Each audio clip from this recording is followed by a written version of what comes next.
Hello, everybody. Welcome to another Bibles on the Bench, where we take 5 Bibles and we compare them scripture by scripture. Bibles. I got the big one and this one. So, tonight we are going to go back and review Young People Ask. Tonight we're going to read chapter 22. What career should I choose? Now, this is a chapter when many young people are coming out of high school. They're looking for some kind of thing to do with the rest of their lives. And usually that means going and finding some kind of job or going to school for secular work. Now, this is how the society back in the 1989, answered that question of, should I go out and look for a career? Okay, I had to look something up. So keep in mind here that in the beginning, in the foreword, it says, while human society has changed much since Bible times, youthful desires have changed little. The Bible is thus as current as ever. We have endeavored, though, to present the Bible's counsel in such a way that youths do not feel preached to, but rather reasoned with. And while the material, has been written primarily with use among Jehovah's Witnesses in mind, it can be read and enjoyed by anyone who has respect for the practical wisdom contained in the Bible. So, in other words, worldly people who might be interested in becoming Jehovah's Witnesses. Okay, what career should I choose? What shall I do with the rest of my life? Sooner or later, you confront this challenging question. A confusing array of choices present... Holy... I got the flu a while ago, so I'm just trying to break that out of my throat. A confusing array of choices present themselves. Medicine, business, art, education, computer sciences, engineering, the trades. And you may feel like the youth who said, what I consider to be successful, ... Not kidding, ... is maintaining the comfort level that you grew up with. Why doesn't it say that I grew up with? Wonder what was removed in the ... Anyway, or like others, you may dream of improving your financial lot in life.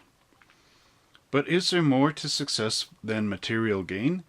Can any secular career bring you real fulfillment? It didn't mean a thing. Next paragraph. Glamorous, exciting, lucrative. That is the way movies, TV, and books often portray secular careers. Okay, wait. Why are they comparing a fantasy TV movie life with a regular 9-to-5 career? You know, this doesn't make sense there, but to obtain so-called success, career climbers must often vie with one another in a life and death struggle for recognition. What kind of career does that?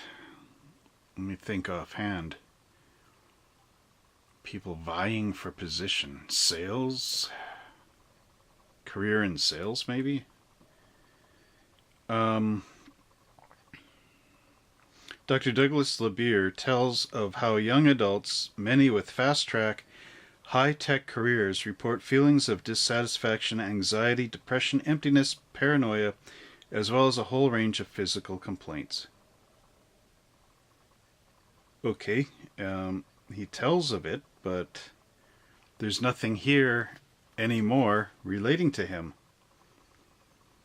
Long ago, King Solomon exposed the futility of mere worldly success. Backed by virtually limitless resources, Solomon built up an astonishing list of career accomplishments. Read Ecclesiastes 2, 4-10. Okay, so first off, we have the original Rusty Sword, New World Translation of the Holy Scriptures, the book that was originally meant to go with this book. So let's see what that says. Ecclesiastes 2, 4-10. I engaged in greater works. I built houses for myself. I planted vineyards for myself. I made gardens and parks for myself, and I planted in them fruit trees of all sorts. I made pools of water for myself to irrigate with them the forest springing up with trees. I acquired men servants and maidservants, and I came to have sons of the household.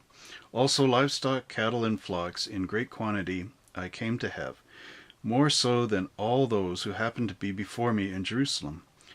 I accumulated also silver and gold for myself, and property peculiar to kings and the jurisdictional districts.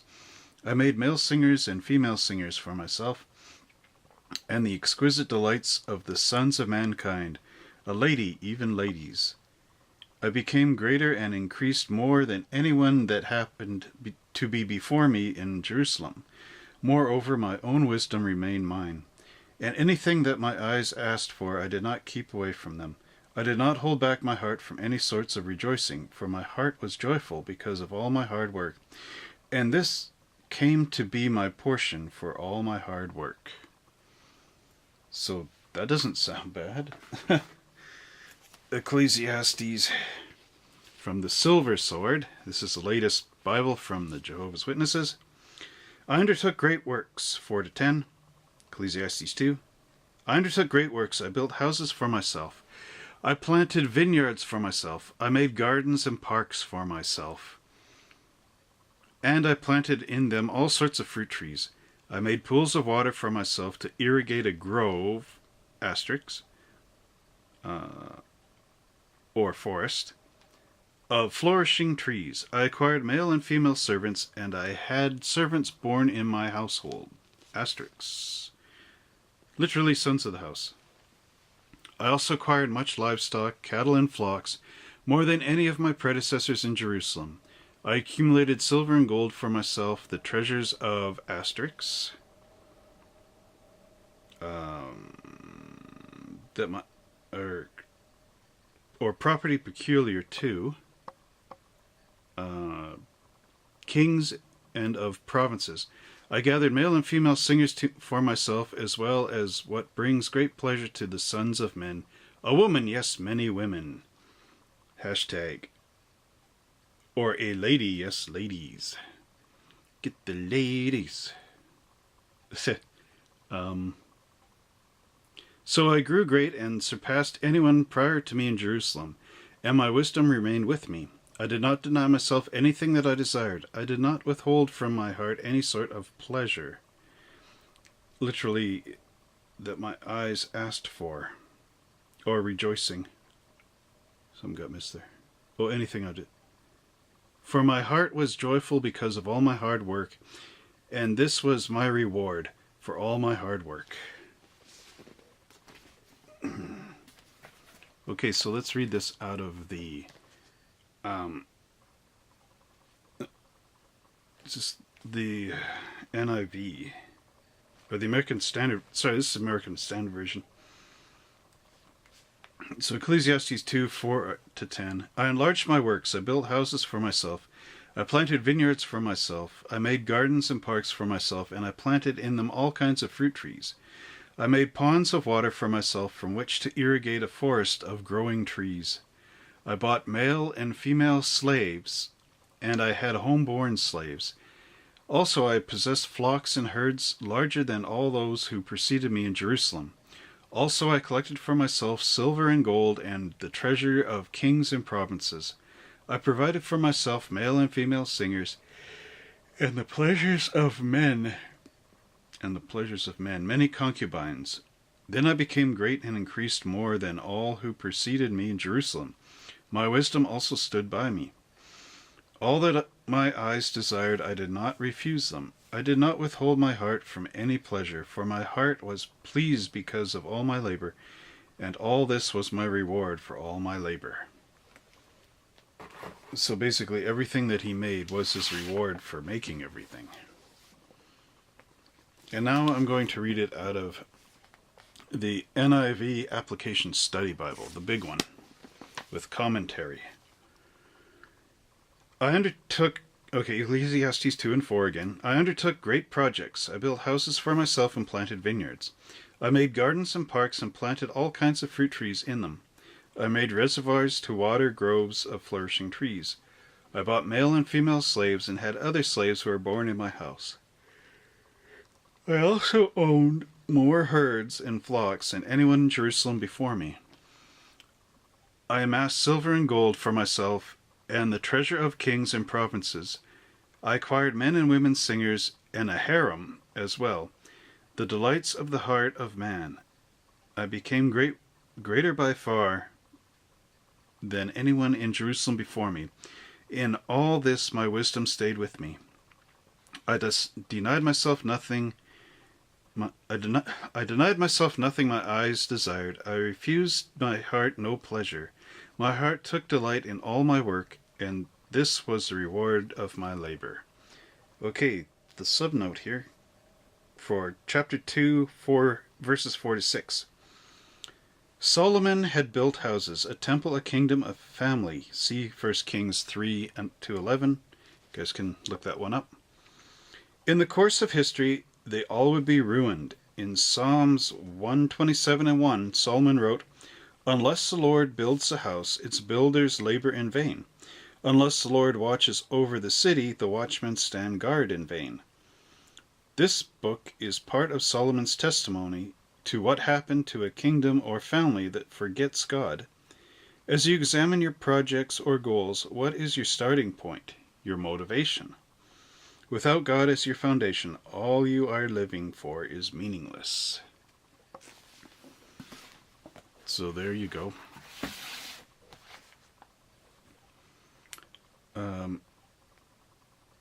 Yet concluded Solomon, even I, turned toward all the works of that my hands had done, and toward the hard work that I had worked hard to accomplish. And look, everything was vanity. Brackets. I realized that it didn't mean a thing if it ain't got that swing. Today's English version. No, it doesn't say without the swing. And a striving after the wind. Ecclesiastes 2 and 11. Let's just read that one out of the big book, because it's got commentary. Yet, when I surveyed all that my hands had done, and what I had toiled to achieve, everything was meaningless, a chasing after the wind. Nothing was gained under the sun. And the footnote. Solomon summarized all his attempts at finding life's meaning as chasing after the wind. We feel the wind as it passes, but we can't catch or hold of it. But we can't catch hold of it or keep it. In all our accomplishments, even the big ones, our good feelings are only temporary. Security and self-worth are not found in these accomplishments, but far beyond them in the love of God. Think about what you consider worthwhile in your life, where you place your time, energy, and money. Will you one day look back and decide that these two were chasing after the wind? Okay, how does all this relate to reality? A job may well bring wealth and recognition, but it cannot satisfy one's spiritual needs. Matthew 5 and 3. Satisfaction thus eludes those who build their lives solely around secular achievement. So let's look that up, Matthew 5 and 3. Okay, so the book here concludes this paragraph with, "A job may well bring wealth and recognition, but it cannot satisfy one's spiritual needs." Matthew 5 and 3. Satisfaction thus eludes those who build their lives solely around secular achievements. Okay, Matthew 5 and 3. So we'll start with the New World Translation, the original, 1984 edition. Sorry, I just got a little Bible that's going to flop all closed if I don't prop it open. Matthew 5 and 3. Happy are those conscious of their spiritual need, since the kingdom of the heavens belongs to them. Keep that in mind. Conscious of their spiritual need. That's how this reads it. So now the new Silver Sword edition. 5 and 3. Happy are those conscious of their spiritual need, asterisks, or those who are beggars for the Spirit. Beggars for the Spirit. since the kingdom of the heavens belongs to them. Beggars of the Spirit. So now we've gone into somebody that is a beggar of the Spirit. So that means that they are praying to God all the time, asking for spiritual strength and that sort of thing. So now here's the here's the American Standard Version. Blessed are the poor in spirit, for theirs is the kingdom of heaven. The poor in spirit. So those that are kind of lacking spirit. And now in our big Bible, blessed are the poor in spirit, for theirs is the kingdom of heaven.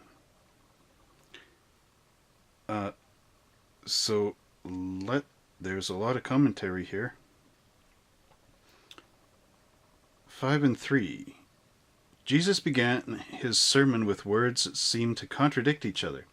But God's way of living usually contradicts the world's. If you want to live for God, you must be ready to say and do what seems strange to the world.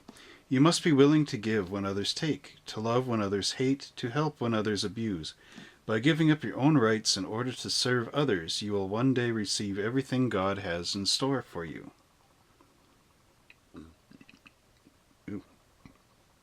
There are at least 4 ways to understand the Beatitudes. These are his Jesus' blessed sermon. 4 ways to understand the Beatitudes. They are a code of ethics for the disciples and a standard of conduct for all believers. They contrast kingdom values, what is eternal, with worldly values, what is temporary. They contrast the superficial faith of the Pharisees with the real faith Christians or Christ wants.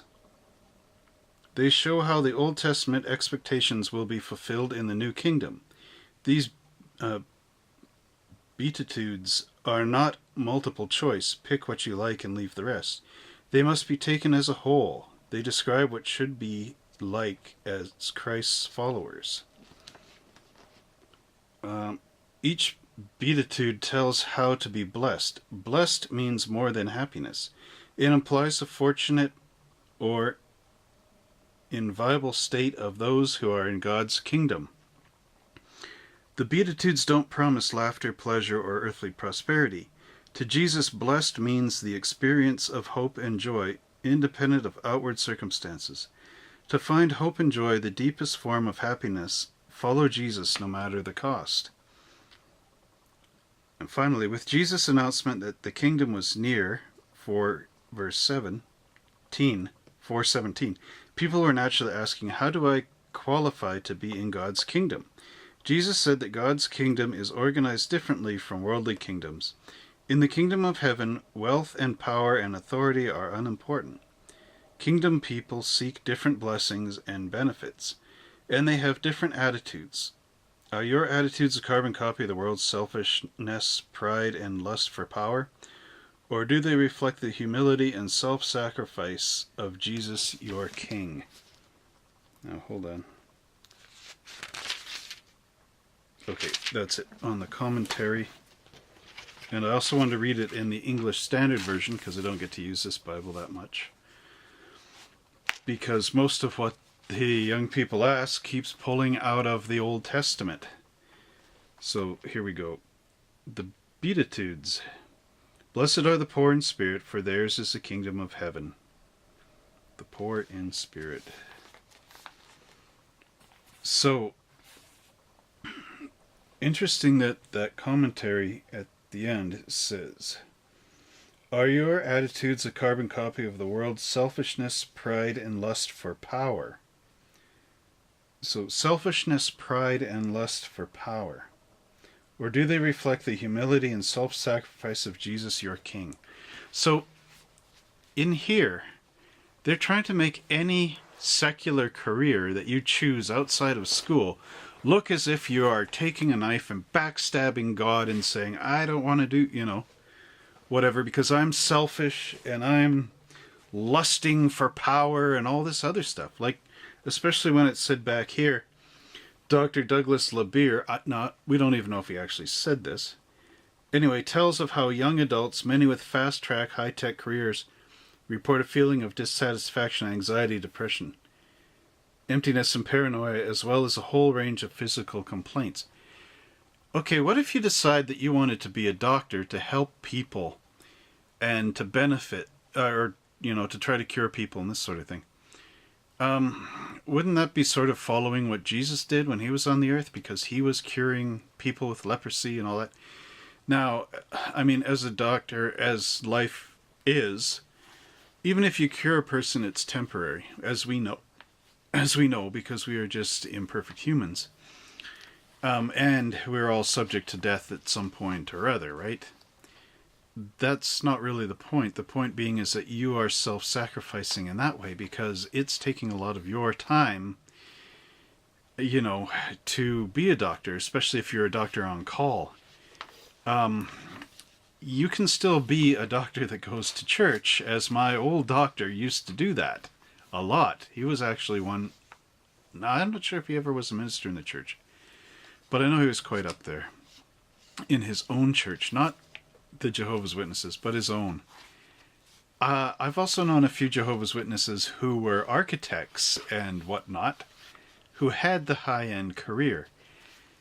They still went out in field service when they could, and they still pioneered. So how actually does having a career really affect you as a Jehovah's Witness? I can never piece that two together, although they twist it to be that way. Okay, so now I'm going to read A Career That Satisfies. Now this is the Watchtower's own personal point of view. Remember, they're not trying to preach to you. So let's see, on a totally unbiased, not preach to you way, if they can actually hold that up. Career that satisfies. King Solomon advises, the conclusion of the matter, everything having been heard, is, fear the true God and keep his commandments, for this is the whole obligation of man. Ecclesiastes 12:13.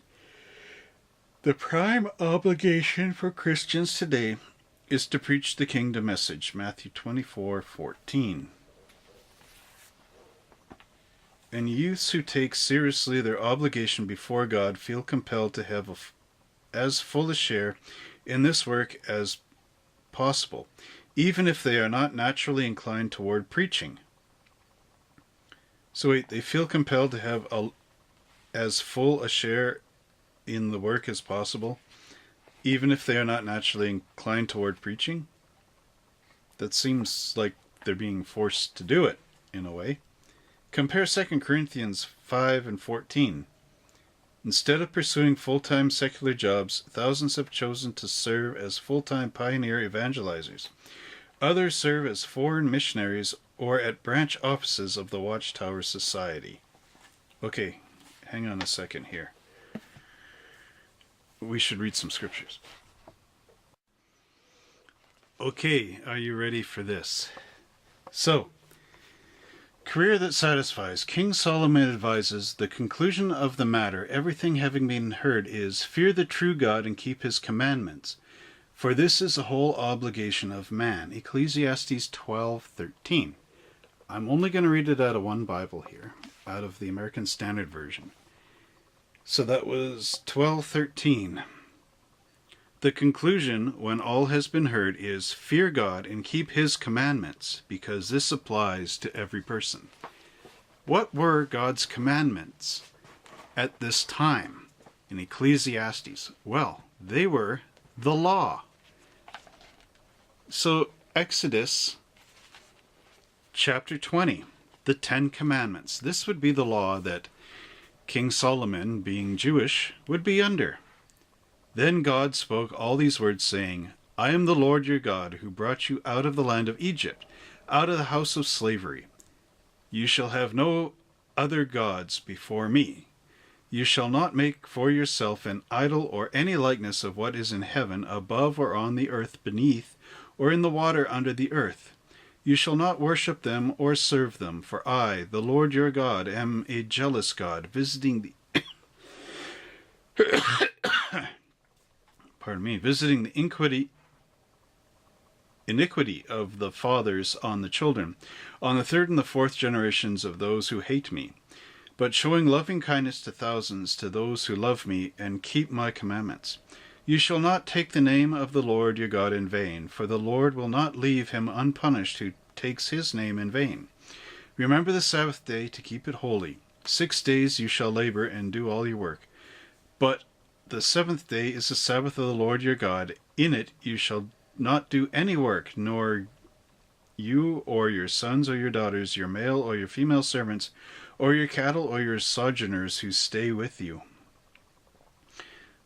For in 6 days the Lord made the heavens and the earth, the sea, and all that is in them, and rested on the seventh day, Sabbath day, and made it holy. Honor your father and your mother, that your days may be prolonged in the land which the Lord your God gives you. You shall not murder, you shall not commit adultery, you shall not steal, you shall not bear false witness to your neighbor, you shall not covet your neighbor's house, you shall not covet your neighbor's wife, or male servant, or his female servant, or his ox or his donkey, or anything that belongs to your neighbor. And that's it. So tell me, where in that law does it say you shall not pursue a secular career? Remember that Solomon's temple was not built all by Solomon or God himself, but it was built by people who had that as a trade, who were engineers, who went and had education in those kinds of fields. So why do the Jehovah's Witnesses not want you to have a career? You could still fear the true God and follow those commandments because they have no binding on you having a career. And even though Solomon, said, all the things I do are vanity, striving after the wind, well, he's saying that all these things, because of time and circumstance, you can work for them and build them, but you may not enjoy them, fully. But if you strive after godly things, you can enjoy those forever because God is supposed to be infinite. And if he's building a new kingdom, that is also infinite. But currently, we're living in a system that isn't infinite. And you have to live in the system, unfortunately. You can still love God and do what God says, but at the same time, you need to make a living so that you can feed yourself. Okay, the prime obligation for Christians today is to preach the kingdom message, Matthew 24:14. So now we can look that up. We'll start with the English Standard Version. Matthew 24:14. And this gospel of the kingdom will be proclaimed throughout the whole world as a testimony to all nations, and then the end will come. So this is Jesus wrapping up what will happen in the last days with the Bible. So American Standard Version 24:14. This gospel of the kingdom shall be preached in the whole world as a testimony to all the nations, and then the end will come. So again, we know that the gospel will survive to the end times. And I'll read it in the original New World Translation, 24:14. And this good news of the kingdom will be preached in all the inhabited earth for a witness to all the nations, and then the end will come. A subtle change here. Good news of the kingdom. And again in the Silver Sword. And this good news of the kingdom will be preached in all the inhabited earth for a witness to all the nations, and then the end will come. Good news of the kingdom. It was the gospel of Christ that's supposed to survive. Anyway, in our big book, and 14, and this gospel of the kingdom will be preached in the whole world as a testimony to all the nations, and then the end will come. And in our notes here it says, Jesus said that before he returns, the gospel of the kingdom, the message of salvation, would be preached throughout the world. This was the disciples' mission, and it is ours today. Jesus talked about the end times and final judgment to show his followers the urgency of spreading the good news of salvation to everyone. Well, why can't you do that on a Saturday or a Sunday, or through the internet or something else, while you're a doctor or a house builder or somebody with a career? Okay, here's the thing. What is a career and what is a job? A job is amount of work that you will do for a certain period of time just to make some money to survive. It's not really something you want to do, but it's something that you have to do. Like, I used to do work for a steel foundry grinding steel. Now, I wouldn't say that grinding steel would become a career. I would say that grinding steel was just a job. It was a means to an ends. It kept food on the table and that sort of thing. Whereas a career is something, it's a long-term work that you would like to pursue because you enjoy that sort of thing to do. This could be a career. A lot of careers help people. For example, my wife is taking a career that helps special needs people. These are people that, may or may not be able to help themselves, and she is out there helping them. Is that not a Christ-like position when you think of it? Again, doctors, helping save lives, helping people live longer. Maybe those people will discover Christ. We don't know, because the doctor saved that person. It may not be a spiritual thing. What about a priest or a minister? Would you not consider that a career? What about a career, well, they keep talking about career in field service, pioneering. If that's what you really desire to do, that's a good thing. But if you don't desire to do it, wouldn't that turn it into a job? Think about these things. And youths who take seriously their obligation before God feel compelled to have as full a share in this work as possible, even if they are not naturally inclined toward preaching. Compare 2 Corinthians 5:14. I think I had that marked. 2 Corinthians. I can find it real quick. 2 Corinthians 5:14.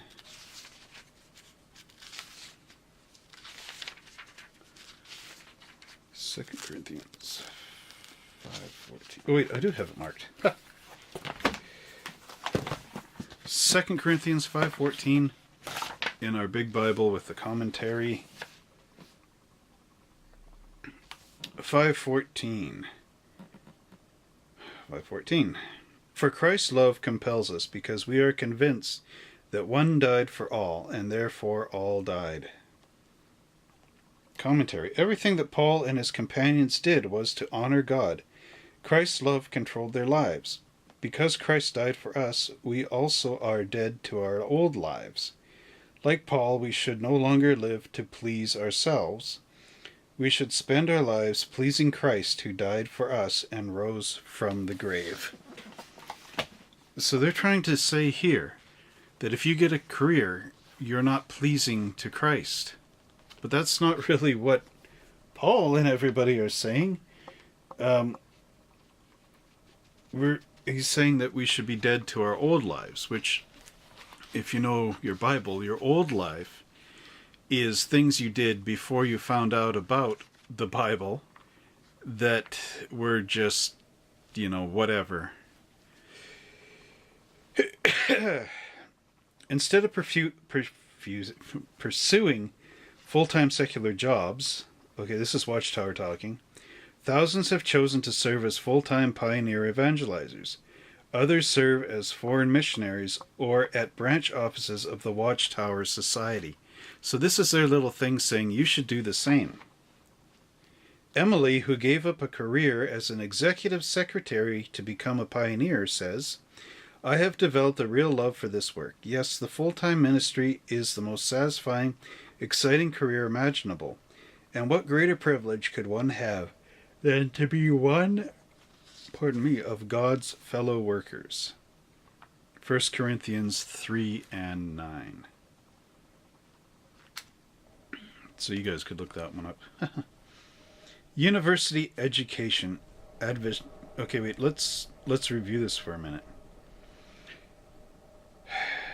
So you got King Solomon, who followed the Jewish law that it didn't say anything about go and have a career at all. It just said keep God at the forefront and do all the things that have been commanded to you, like not murdering or coveting or worshipping other gods or any of that sort of thing. Remember that the temple was built by people who knew that as a trade, not by Solomon himself doing it all himself, or by Solomon being inspired by God to do it all himself, but by people that had sort of... And the other thing about this is God didn't want a temple. You can look that up in what is it, Kings or 2 Samuel, one of the two. But in there it is saying that, when David says, I want to build a temple for you, God says, a temple for me? How am I supposed to be in a temple? This is ludicrous. But at any rate, and it wasn't even Solomon that built the temple. Solomon was not allowed to build the temple because he was a warlike person. It was actually his son. Wait a minute. King David wasn't allowed to build the temple. Solomon was. Pardon me. I'm tired. It is like 4 a.m. because I woke up at 2. Just to do this, Bible's on the bench for you. Anyways, when Solomon built the temple, he had craftsmen and everybody build it. He used his God-given wisdom to assign the work to other people. So, those people were all had careers and were trained to build temples and buildings. And then it's saying that youths should feel compelled to do this work even if they don't want to do it. So in other words, Watchtower is saying, you better do this or you're not Christ-like. And again, Christ was saying that, the Bible would be preached throughout the world. It's a prediction. It's a prophetic prediction that this would be preached and then the end would come. It was a sign of the end days. It wasn't saying that everybody should be preaching it. It was saying that it will be done. You can strive toward doing it, but you don't have to do it as a career, just as long as it's being done. Do you understand? And then the Watchtower puts in, instead of pursuing full-time secular jobs... See, secular jobs. They didn't say career, they said job. Again, remember, a job is something you do because you have to get it done. Full-time secular jobs. So they want you to work part-time and become a pioneer. But part-time doesn't really cut it that much anymore unless you're married or have somebody else that's working full-time and you're making enough money to cover the loss of not working a double income, especially a part-time one that's only a few hours a day. And then it says Emily gave up a good career as an executive secretary to become a pioneer. Remember, it says that pioneers serve as foreign missionaries or branch offices of the Watchtower. So, wait, if you're giving up a career and all of a sudden you're, doing your thing for the Watchtower Society, where's Jesus in this? Where did he go? Is he in the Watchtower? Don't think so, but full-time ministry, most satisfying career imaginable. So now your career is to the Watchtower Society, not to Jesus. So how does that work? Okay, carrying on. University education. Advantageous? Oh my. Most pioneer ministers support themselves with part-time work. But what if later on you need to support a family? Surely one would never regret devoting one's youthful years to God's service. Okay, provided you live at home and your parents are covering your financial problems, where you can work part-time. Still, would it not make sense for youth first to obtain a university degree and perhaps pursue the ministry later? Well, let's find out. The Bible, of course, does not spell out exactly how many years of schooling a Christian youth should obtain. In fact, there really isn't anything in the Bible saying, don't get a career. Nor does it condemn education. See, so the Bible has your back. The real Bible has your back on your education. Jehovah, the grand instructor, encourages his people to read well and to express themselves clearly. Isaiah 30 and 20, Psalms 1 and 2, Hebrews 5 and 14. So I'm not going to read these scriptures because the Watchtower is basically clearly here saying, don't worry about, your relationship with God and a career. It's all okay. And then they're backing themselves up on that. Moreover, education can broaden our understanding of people and the world we live in. So wait, now the Watchtower is saying it's okay to have an education. Oh, hold on. Nevertheless, this is a bad sign. Is a university degree always worth the huge commitment of time and money it demands? Star. In the United States, university costs average well over $10,000 a year. This is in the 80s. It often takes students years to pay off their indebtedness. So now we got the fear. Now remember, when a university charges you money and gives you university debt, it's their way of ensuring that they will get paid back in the future from your education. It doesn't mean they're taking all your money, even though the first couple of years after paying the debt is very, very tough. My wife went through that. While statistics indicate that university graduates earn higher salaries and suffer less unemployment than high school graduates. Okay, I'm just going to pause there for a sec. Do you see, this is the payoff. This is a trade-off of a university education. Yeah, it's going to cost over $10,000 a year in 1989 money. But the statistics indicate that a university graduate earns higher salaries and suffers less unemployment than high school graduates. So this is the thing with the Watchtower. They want you to get out of high school and go get some mediocre job and work part-time and do your pioneering. So you're going to make... Okay, let's put it today. So the minimum wage in Canada here in Alberta is currently $11 an hour, and they're looking to go up to $15. This is minimum wage. This is the least you can make. So that means that a regular wage, if you're making between $15 to $20 an hour, when the minimum is like $11, you're making $4 above minimum wage, which is still not great. So now you need a job where you need to make like $20 so that you're making at least $9 over minimum wage just to buy your food and all the rest of that stuff, okay? Most regular jobs are going to pay you the minimum wage. So in order to just not starve to death... Okay, let's put it this way. So the minimum wage is calculated on 8 hours a day at the minimum. So with the minimum wage at 8 hours a day, you're going to make... Okay, $88 a day. And that's supposed to... Oh, and then you're going to get deducted on your, taxes and your CPP and all the rest of this stuff. So, in essence, you're making under $88 a day. You're making about 65 to 72 in that ballpark.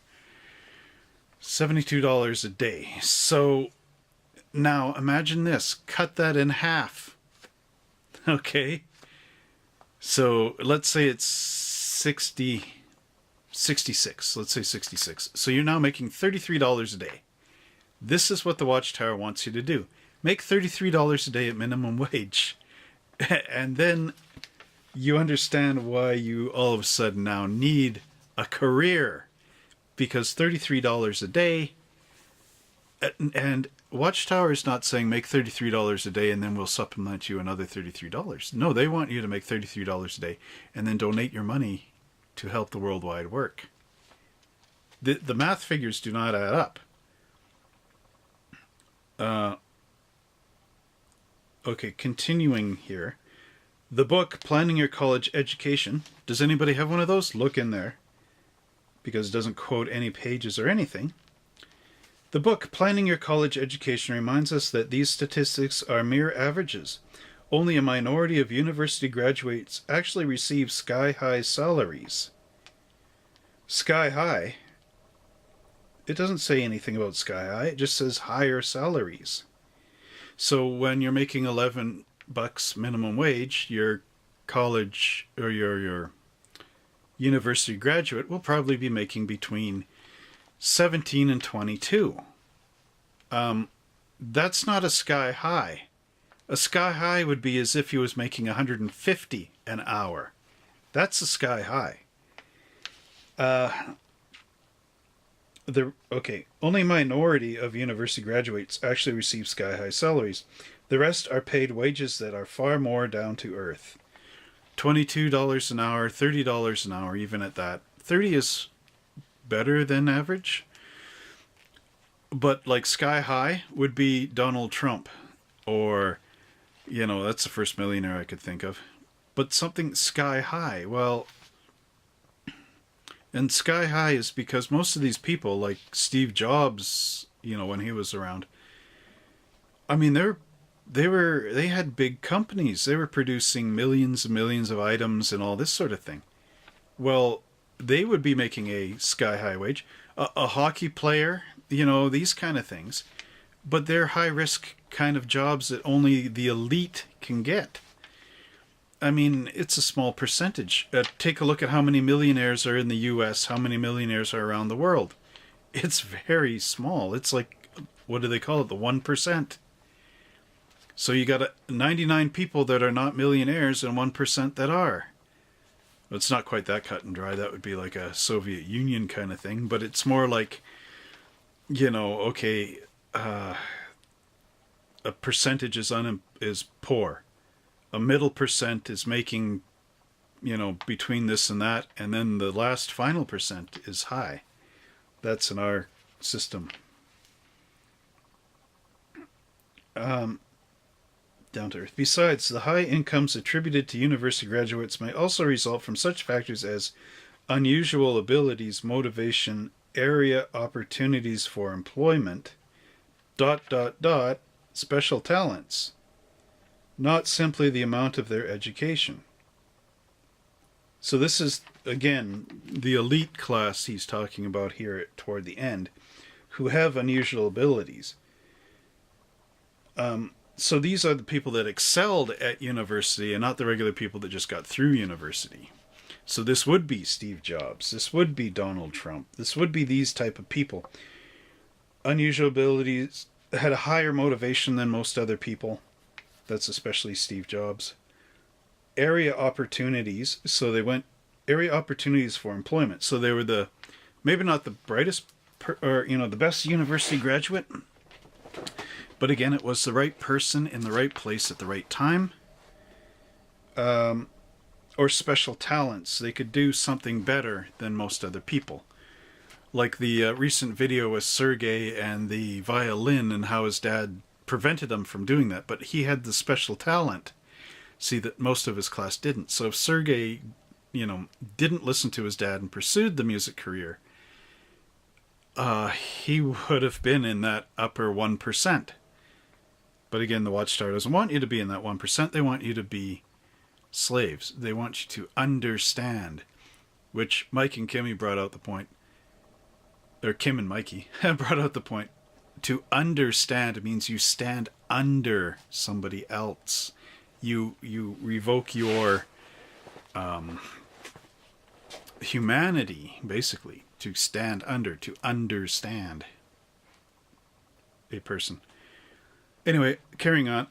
Bracket, university, close bracket, degree, no longer guarantees success in the job market, says the U.S. Department of Labor. I'd love to see that quote. The proportion bracket of university graduates employed in professional, technical, and managerial occupations ... declined because these occupations did not expand rapidly enough to absorb the growing supply of graduates. As a result, roughly 1 out of 5 bracket university bracket graduates who entered the labor market between 1970 and 1984 took a job not usually requiring a degree. This oversupply of graduates is likely to continue through the mid-1990s. You have to understand the history of the 70s, 1984, and the 90s. From what I understand, it wasn't an overflow of graduates that well, maybe partially, but the United States was in recession in these years between 1970 and 1984. There was a gas crisis, there was job shortages, there was the Vietnam War. A whole lot of things taxed the American economy, which probably, according to this thing, didn't support university degree graduates. Now, I went through the 90s, and the problem that I had in the 90s is I was trained in auto body collision repair. And in the 90s, there were too many people that were in their 50s in the auto body collision repair field. And that meant that they were going to retire at 65, which still left at least 15 years before they got out of the industry. And I was just starting in the industry, and there was too many people that were not getting out of the industry and too many people that were trying to get into the industry at that time.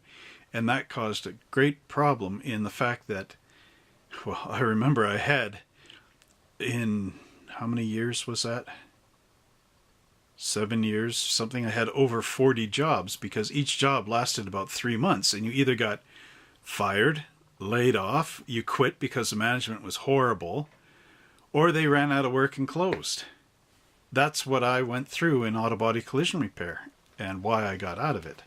Actually, I could never really get into it because my paper was meaningless. Although that was only in British Columbia that, now I don't know, in other provinces I might have been able to make it. But again, going back here, area opportunities for employment. I was in a place where there wasn't,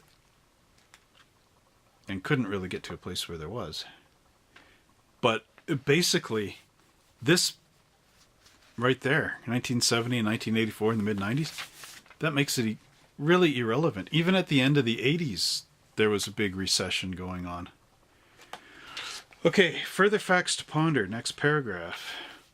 A university degree may or may not improve your employment prospects, but one fact is indisputable. The time left is reduced. Okay, wait, now we're pulling this into the Bible again. 1 Corinthians 7:29. For all its presumed benefits, would 4 years or more in a university be the best use of that remaining time? Ephesians 5:16. Okay, here's the fun part. Back when this was written, we used to believe as Jehovah's Witnesses, okay, I'm an ex-Jehovah's Witness now, but the belief was that the generation that saw 1914 will by no means pass away until the conclusion of the system of things is witnessed by them, basically, until they see it. All those people have now passed away. This is 2016. Unless the Watchtower has one guy in suspended animation stuck there or something, they're waiting to thaw him out when the opportunity arises, although I don't think that's really what's happening. But that generation is gone. Now we have this overlapping generation. So that basically is, to my best understanding, because it's so confused, is that anybody that these people influenced, I guess, is the understanding. So the 1914 generation. Now, they're saying that Brother Brother Franz, he was the oldest living person that they know in the Watchtower Bible and Tract Society, because he lived 99 years. Now, they're trying to state that, oh, it wasn't, when he died, that wasn't supposed to be the end of the things because he's one of the people that saw World War I or was born in that era or whatever. Now, apparently, it's everybody that was influenced under him. So, I guess his sons and co-workers and other, I don't understand it. So when all those people apparently die, then it's the end times. Yep. Okay, so at this point, we're talking 1989. These older brothers would have been, well, let's say, very late 70s, early 80s, maybe even some in their 90s. They were thinking that if you went 4 years in university, all of a sudden in year 3, just before you're going to finish your final year or whatever, the end comes and God goes, why did you spend all your time becoming a doctor when, I was going to blow up the world? Didn't you read the book? Whatever. Well, it never happened. So think of all these poor brothers and sisters that could have got a university education and been doctors and whatever else.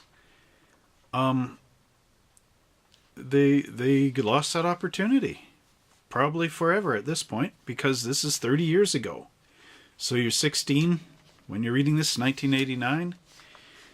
Add 30, now you're 46. And you've done nothing but work these secular, minuscule jobs. When does it end? When's the new system coming for you? Never came for those people that graduated back then. Never came for the people that graduated in the 50s.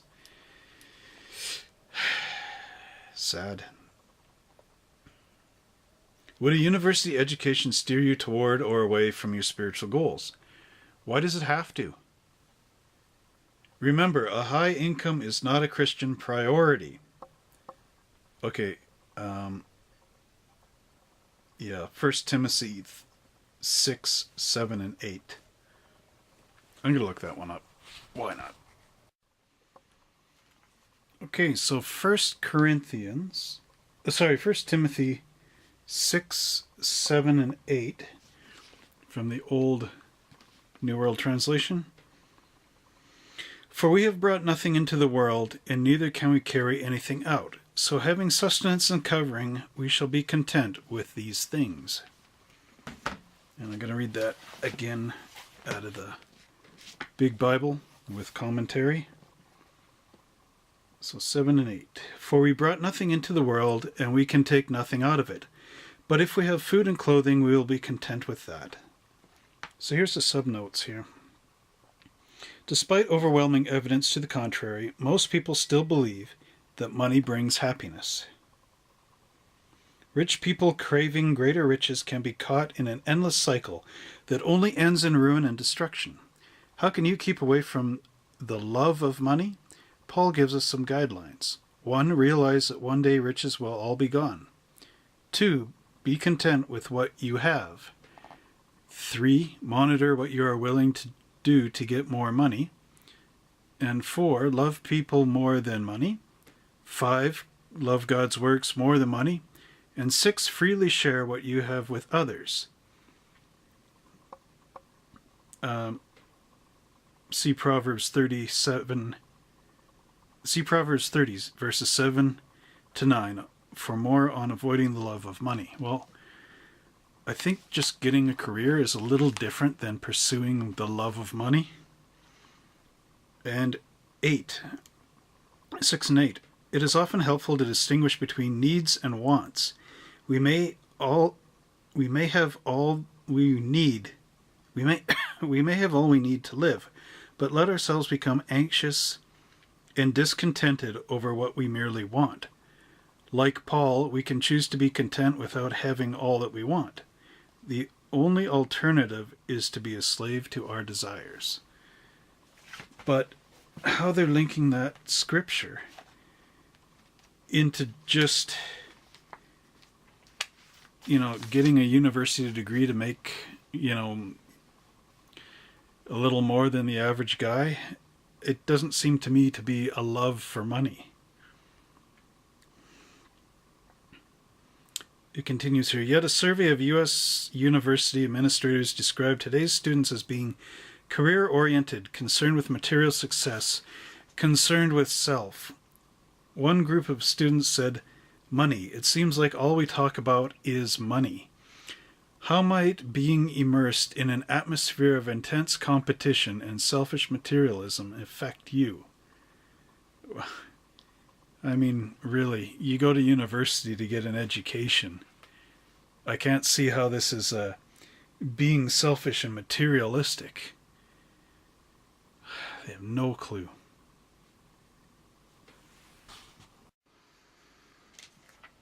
Okay, they continue to say, universities may no longer have the riotous scenes of the 1960s. But a decrease in university bedlam hardly means the campus environment is wholesome. What was that? Concluded one study of campus life.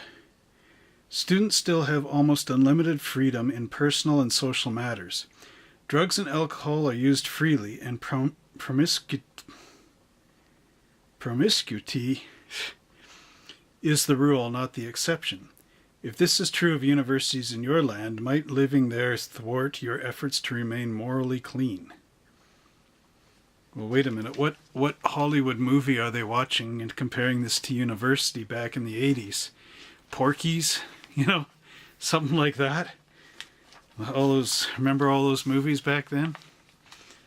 Yeah, I mean, really, Watchtower, try to be realistic here. I'm sure most people, some of this stuff happens in university, I'm sure. But I don't think it's a key focus of university. And, promiscuity, that could happen in high school. It could happen in the congregation. Woo, watch out. So they say compare 1 Corinthians 6 and 18. So that is saying, the silver sword, 6 and 18. Flee from sexual immorality. There's a star here. Greek porneia. See the glossary. Every other sin that a man may commit is outside his body, but whoever practices sexual immorality is sinning against his own body. Well, that's true. Here's in the American Standard Version. 17. Flee immorality. Every other sin that a man commits is outside his body, but the immoral man sins against his own body. And in our English Standard Version, flee from sexual immorality. Every other sin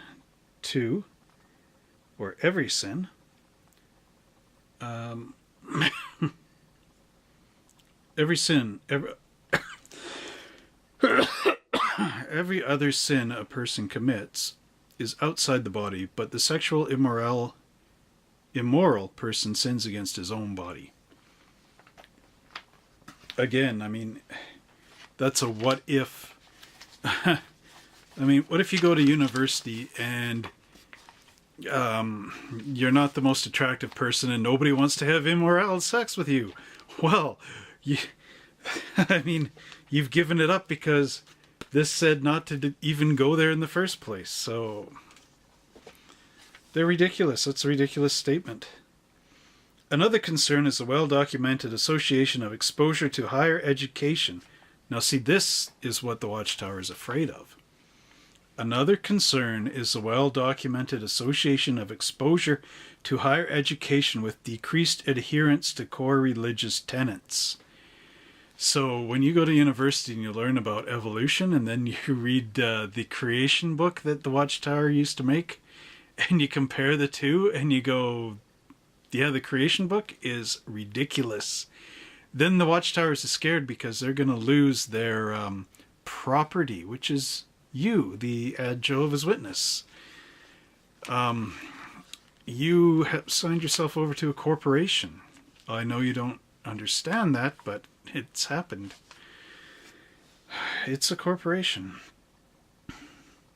Anyway, brackets, a sacred and a secular age. The pressure to maintain high grades has caused some Christian youths to neglect spiritual activities and thus become vulnerable to the onslaught of secular thinking promoted by universities. Some have suffered shipwreck concerning their faith. Shipwreck, eh? Colossians 2 and 8. Okay, so this is interesting. There is a lot of commentary right there, just on Colossians. So they say Colossians 2 and 8. See to it that no one takes you captive through hollow and deceptive philosophy, which depends on human tradition and the basic principles of this world, rather than on Christ. Now let's see what the commentary here says. 2 and 8. Paul writes against any philosophy of life based only on human ideas and experience. Paul himself was a gifted philosopher. Wait a minute, so he is not condemning philosophy. Well, there's one for you. He is condemning teachings that credits humanity, not Christ, with being the answer to life's problems. That approach becomes a false religion. There are many man-made approaches to life's problems that totally disregard God. To resist heresy, you must use your mind, keep your eyes on Christ, and study God's Word. But I guess unless you're taking a philosophy course in university, how often are you going to run into that? And like that said, Paul didn't say philosophy was wrong, but only the philosophies that, lead you to wrong. Okay, now this is purely the next section here. Alternatives to university education. Now let's go back to the beginning of this book again, just for a sec here, and find that bit. Yes. Watchtower Bible and Tract Society here, right on page 6. Young people ask. And while human society has changed much since Bible times, youthful desires have changed little. The Bible is thus as current as ever.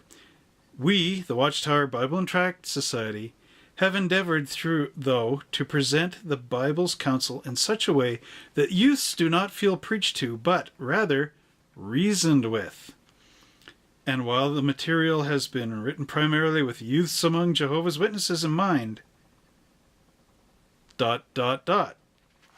Okay, ready for this part? Alternatives to your university education. In view of these facts, many Christian youths have decided against a university education. When they say Christian, they're talking Jehovah's Witnesses. Many have found that the training offered in the congregations of Jehovah's Witnesses, now this is the 80s, so I'm going to say something old here, the weekly theocratic ministry school, that doesn't exist anymore, does it?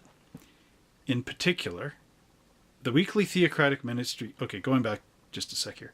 Many have found that the training offered in congregations of Jehovah's Witnesses, the weekly theocratic ministry school in particular, has given them a real edge in finding employment. How? Though not possessing a university degree, okay, so now they don't have a university degree, they have the theocratic ministry school, which never even gave degrees anyway. Such youths learn to be poised, adapted, expressing themselves, and quite capable of handling responsibility. Like the microphones. Adjusting the microphones. If you're a brother, if you're a sister, no. Furthermore, while in secondary school, some take courses in typing, computer programming, auto repair, machine shop work, and so forth. So grade 12 machine shop, grade 12 typing, I suppose. Typing. When's the last time we sat there in typing class with the teacher walking around going, "Are you doing that right?" And we're sitting there going, and slap your hand because you hit an F instead of a G or something stupid. Typing. Well, it's 1989. So there you go. That was the 70s. Whatever. Might as well be back there. Where are we? Auto repair, machine shop, and so forth. Such skills may lend themselves to part-time employment and are often in high demand. Now, I don't think you can actually do auto repair these days without going to some kind of big college, because you have to know the computer systems on cars. In the 80s, it was still kind of carburetor, but computers were coming in. Such skills and lend part-time employment are often in high demand, and though many youths disdain working with their hands, the Bible dignifies doing hard work. Ephesians 4:28. Compare Proverbs 22:29. Go ahead, guys. Okay, now this is funny. Why, Jesus Christ himself learned a trade so well that he came to be called the carpenter. Mark 6:3. I know somebody that has said that it was a mistranslation. Christ wasn't a carpenter, he was a storyteller, which makes a lot of sense in the Bibles. However, let's just say Christ was a carpenter. He learned the trade from another carpenter. Now they say that his father was a carpenter. Now this is a translational thing, but anyway, let's just suppose that his father was a carpenter as well. So Jesus would have trained under his father as an apprenticeship, which would have lasted, well, let's say a modern apprenticeship is 4 years before you get your trade papers. 4 years sounds like the same amount of time in university. Now, back in the old days, he probably would have apprenticed when he was like 3 years old, running around, I don't know, picking up things in the shop, until he started his ministry at 33. So, that's 30 years of doing carpentry work, if this is how it goes. Wouldn't you say that was a long time? And when did Christ talk about God in that time and go preaching and devote his whole life to the ministry in that time? Well, wasn't it only recorded that when he was a certain age, he went and talked to the Pharisees in the temple, teaching with them when he was a really young boy? When Mary and Joseph accidentally left him in Jerusalem or whatever, and he goes and talks to the priests and rabbis, and they find them, and they're like, "Where were you, child?" And he's like, "Well, didn't you know I was in the house of my father?" That's what I'm talking about. There's huge gaps in Jesus' early life in the Gospels because it's not really discussed, because it probably wasn't important to discuss it. However, they always talk about how many times Jesus went and talked with people and preached to them in his youth. And it isn't very much, according to the Bible. So what's he doing in all this other time? Apprenticing as a carpenter, getting a degree, learning a trade. Watchtower, you're not even letting people try for the minuscule 4 years when Jesus had at least, okay, maybe 3 is a little bit crazy, but let's say 8. He's 8 years old, okay? 8 to 38 is 30 years. Jesus was 33, so take away 5. So 25 years or so, he's a carpenter. 25 years. True, in some lands, university graduates have so flooded the job market that it is hard to obtain even commonplace jobs without some additional job training. Come on. In some lands, university graduates have so flooded the job market that it is hard to obtain even commonplace jobs without some additional job training. What am I reading here? So, like, in these countries, the population percentage is so high that all these people have taken university, that you're going to go to McDonald's and be vying for a position flipping burgers against a university graduate because the market is flooded of university graduates, and the only commonplace job like working at McDonald's is loaded with university graduates that never made it anywhere? What? You got to be kidding my brain here. But often there are apprenticeship programs, vocational or technical schools, and short-term university courses that teach marketable skills with a minimum investment of time and money. So you can devote more money in your time to the Watchtower Bible and Tract Society. That's right. Never forget, too, that there is a factor that employment statistics do not take into account. God's promise to provide for those who give priority to spiritual interests.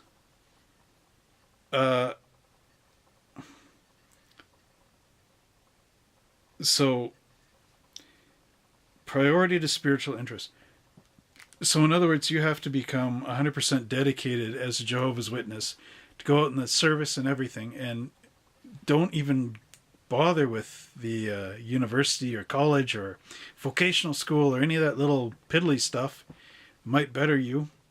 Put all of God's interests first. Well, how do you know that that's how it works? What if you go to university and then go right after and read your Bible? I mean, priority to spiritual things. So you're in university to better yourself so that you can be out there in the job market and doing things. Maybe you can, spiritual, you can donate so much stuff to spiritual things that are not going door to door giving these books out. That's Watchtower is using you as a magazine fodder to get their publications out, and they're making it look like God wants you to do that. It's not true. Employment prospects in educational systems vary from place to place. Youths have different abilities and inclinations, and while a career in the Christian ministry is recommended as being beneficial, it is still a matter of personal choice. Trust me. You and your parents must thus carefully weigh all factors involved in deciding how much education is right for you. Each one must carry his own load in making such decisions. Galatians 6 and 5. Yeah, that could be true, but if your parents are dedicated Jehovah's Witnesses, they're not going to want you to go to university. Sorry to say that. It isn't a matter of personal choice because, okay, it may be initially, but based on your choice, the elders and everybody in the Kingdom Hall is going to come up to you and say, well, we notice you're going to university. Why are you doing that? You should be spending more time dedicated to Jehovah and doing this field service. Don't you think you should probably reconsider going to university? I don't know if it's quite the right choice for you. I think probably you would be better off being a ministerial servant. Ministerial servants don't go to university. They dedicate their time to Jehovah. And if you qualify, you can be in. That's what they're going to start telling you. And then they're going to look down at you if you say, well, no, I want to go to university. Well, brother, are you a baptized brother? Oh, well, don't you know at 12 years old you dedicated your life to Jehovah, so you shouldn't be going to university. You should be being a janitor. Janitors make good money, That's what they're trying to pump into me. And then I worked for them, and they never paid me. So if, for example, your parents insist that you attend a university, you have no choice but to obey them as long as you are living under their supervision. Star says it may not be necessary to receive a 4-year degree to satisfy your parents. In the United States, an associate degree, for example, is acceptable to employers in many professional and service-related fields and can be acquired in 2 years. Now, how an associate degree always... Now, I'm from Canada, so I don't think we really have an associate degree. But it always seems like to my mind, the watered-down, not quite good enough degree as opposed to the real degree. Like you're only taking 2 years in school when the real course is 4, so you're not fully educated in it. Or maybe it's like one of these, I think there's a kind of deal like that up here where it's like you go to university for a couple of years, then you go out in the workforce, and then you have to go back after to the university. It's not a work experience. It's sort of like, I don't know. It's like a year in your... But I could be wrong. Someone has to explain that to me from the States. But perhaps you can continue living at home and avoid getting caught up in the university scene. Be selective in your choice of courses, for example, focusing on learning job skills rather than worldly philosophies, because you might discover that Watchtower is wrong through a worldly philosophy. That was the fear, still is. Guard your associations, 1 Corinthians 15 and 33. Keep yourself spiritually strong by meeting attendance, field service, and personal study. So you're going to university, you're spending your 6 to 8 hours a day in a classroom. You're cramming your brain with university stuff. You probably have about 6 or 7 courses you're doing in a day. Yeah. Let me think, because I did some university. It was about five or 6 classes in a day, and you actually had like 8 classes because you'd rotate a couple of them in the week. So you got all that. Then you are going meeting attendance. So Thursday nights. Tuesday, it used to be Tuesday was book study. Thursday night was the double meeting. And then Sunday was the public talk and Watchtower study. So you had Thursday was the ministry school and the what was it? It's 1997. Theocratic Ministry School, the service meeting, local needs, But 1 hour on Tuesday, 2 hours Thursday, 2 hours on Sunday, plus your field service. Meeting attendance, field service, and personal study. So now you're doing all your university study, plus now you're trying to cram in for the meetings and everything. Going to bed at 3 in the morning, just studying everything you can. Some youths who have been obliged to attend university have even managed to pioneer by choosing a schedule of courses that made that possible. Really? Schedule of courses that made that possible. They must have been doing that, what do you call it? Where did it say? The associate degree, the lesser of a degree, to make that possible. Choose your career carefully and prayerfully so that it not only will bring personal happiness, but will enable you to store up treasures in heaven, from Matthew 6 and 20.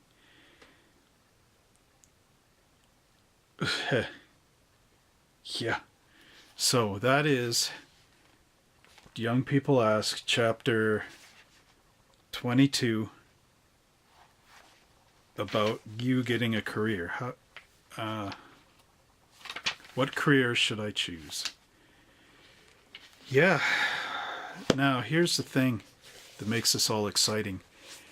Do you know that in Bethel, which is the world headquarters of Jehovah's Witnesses, the holy Bethel, where everything is golden and wonderful, Jehovah rips the roof off of Bethel and talks down to the elders, and he says, "Hey, you 8 guys that I put in there, here is my spiritual blessing. Write a book like this that tells people not to get an education. Oh, by the way, Bethel has a medical liaisons team, which is lawyers that will go in and fight for the no blood issue. These lawyers have university degrees. The Bethel also has doctors that are there in a hospital for if someone at Bethel falls and hurts themselves. Those doctors better have a university degree, because I wouldn't want to go to somebody who didn't, or who had an associate degree as a doctor. But you can bet your bottom dollar, like they said in the 30s, that those doctors have university degrees, because how else would they do it? Look into this. The people that are building the buildings. Now, I remember back in the 90s that Kingdom Hall builds, at one point, anybody and everybody in the congregation come and do a Kingdom Hall build. And those were apparently fun. I never made one. I did some repair works for free on that. Because, of course, again, the Watchtower, they want you to work for free.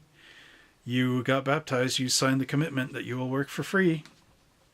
You know, read between the lines on your baptism questions. But anyway, you know, the original quick builds were about 3 days long back in the 90s. And they would build a kingdom hall, and families would come out, and little kids would come out, and all these people would come out, and they would pitch in to make another kingdom hall for Jehovah.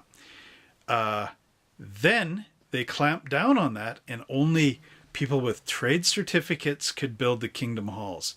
They had to get safety in there in case one of these kids stepped on a nail and got tetanus, or somebody dropped a beam on somebody's head, and this kind of stuff. So in the 90s, all that, you know, free and build a whatever and blah, blah, that all ended, and it became people with trade certificates had to do this stuff. And that's how these kingdom halls are being built now. And there's the thing.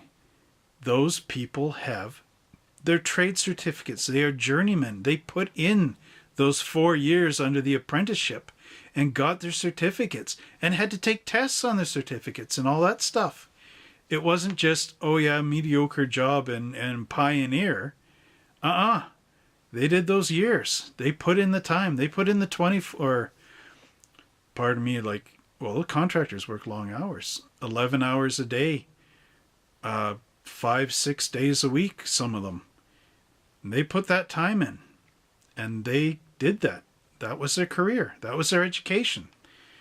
So how can the Watchtower say that it's more important to worship Jehovah and be a no-mind and not get an education, get by with a grade 12 in a world that, you know, I mean, man, I don't know what the brothers in Germany would have done, because I've looked into the German and, you know, Danish education system.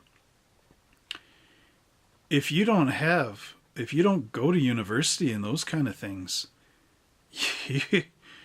you're basically a panhandler, because there are so few jobs in Germany that would hire anybody that doesn't have a university degree or a proper trade degree. In fact, in Germany, they use a couple of tests, and they do this in Romania and all these other Eastern European countries. And, well, Germany's not Eastern European. But anyway, in European countries in general, they have something similar to the Myers-Briggs type indicator test and a bunch of other tests. The Myers-Briggs type indicator test is a test that you do that determines your makeup, like psychological makeup, more or less, and then has jobs and things that match your makeup. I've taken the test. I came out as ISTJ, introverted, sensing, thinking, judging is what it came out to be. I've also come out as ESTJ, extroverted, thinking, sensing, judging type mind. There's perception. There's all these different things. But anyway, after you take this test, they show you what jobs you would be best suited to take. I ended up with a lot of technical things, you know, prescribed to me. The Myers-Briggs type indicator was originally written in the 40s in World War II to best fit soldiers into occupations. So no matter what you do, you always end up getting a one check that you should join the army. You know, but anyway, whatever. That's how the test works. I mean, I didn't join the army, but many people do, you know, but it's just kind of, I always found it amusing that, you know, this test is from World War II, and any time it's like, you should be in the army. Doesn't matter what you are, you should be in the army. But anyway, yeah, the Myers-Briggs type indicator.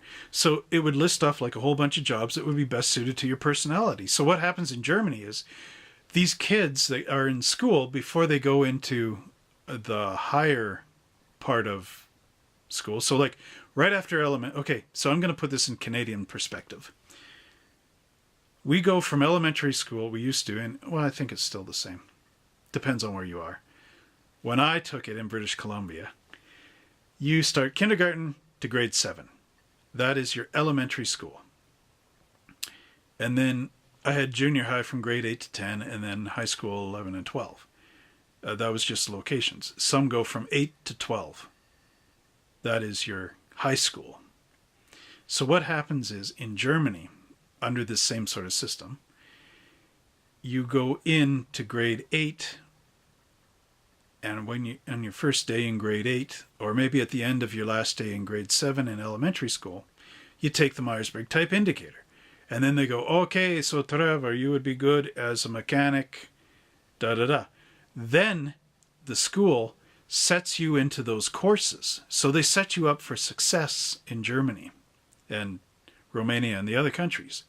They set you up for your success. So then you take massive amounts of, you take your normal grade, stuff to get you up to grade 12, but you focus on the mechanics or being a doctor or whatever.